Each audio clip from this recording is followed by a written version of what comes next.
The hidden chaos of kids' football parent tempers and sideline madness. Imagine a chilly Saturday morning at Corams Fields in central London. The air is crisp, neon green AstroTurf is alive with the shouts and thuds of young kids chasing a ball, and the whistle of a young referee cuts through the noise.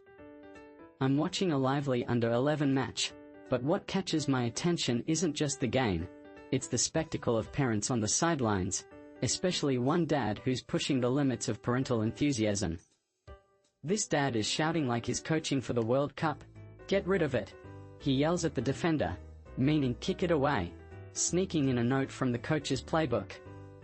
Then he fires off a cry at the referee, who can't be older than 17, serious.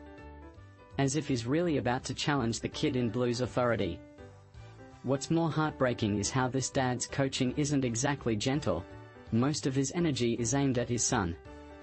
The boy, stationed on the wing, looks miserable, caught under a barrage of commands like "stay wide" and "go on, skin him," even a strange urge to "use your mouth." Probably meaning call for the ball, not bite an opponent like a football shark. You can see him wishing the ground would swallow him whole, or maybe his dad. Halftime offers no relief. The dad joins the players for a quick chat, adding his 2 cents. It's not the worst parental behavior out there, but it's a small preview of what more serious issues can look like. In Kent recently, things went off the rails with parents invading the pitch, throwing punches, and one kid getting trampled. Just another dark chapter in this story. This problem isn't new. Over a decade ago, Gary Lineker dropped headlines about parents shouting abuse from sidelines, an attitude that's slowly strangling kids' love for the beautiful game. Ian Coates, who runs the Northumberland Football League, explains that kids often look for approval from their parents after every move. His solution? The only person you listen to on the pitch is me.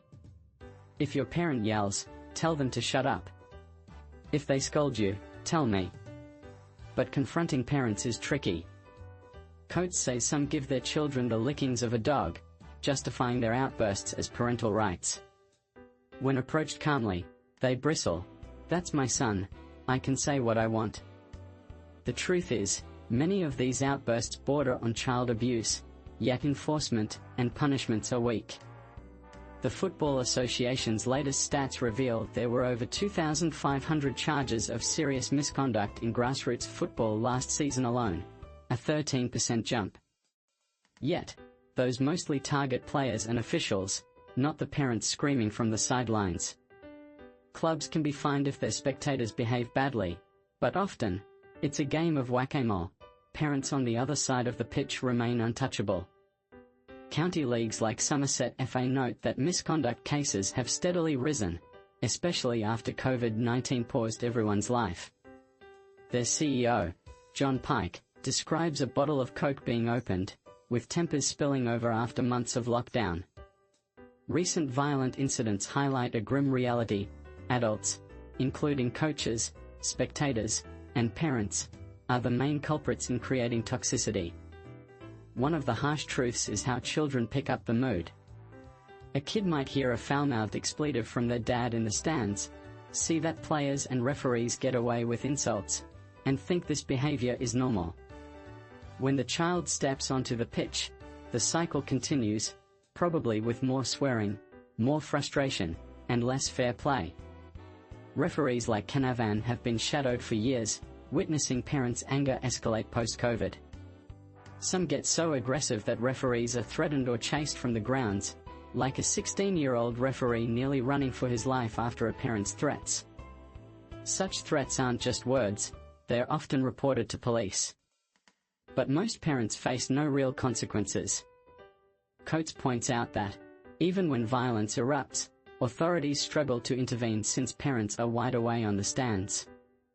Schools, leagues, and federations can slap fines, but banning orders are hard to enforce on public pitches. Some leagues experiment with body cams, a simple yet effective tool. When referees turn on their cameras during confrontations, parents' tone usually drops, seeing that red light makes them think twice.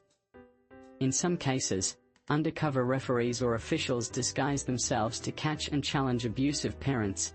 Sometimes, the realization that they're being watched prompts a quick change of attitude.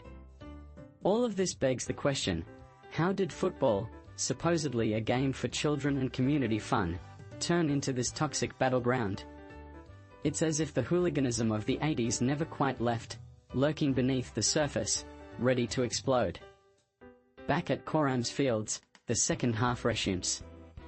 The same dad is still shouting, now criticizing a midfielder for being out of position. I jokingly tell him it's my son, and he quickly apologizes, calming down. Just a reminder, under the rules, I'm only on the sidelines if I keep my mouth shut. My silent role is enforced by a more powerful authority, my kids' need for a peaceful game. So, amid the shouts, the chaos, and the passion, one thing is clear: beneath the spirited cheers, there's a lot of frustration, ego, and sometimes outright toxicity. Football is meant to be fun, a place for kids to learn and grow, not a battleground for parents' broken dreams and uncontrolled tempers.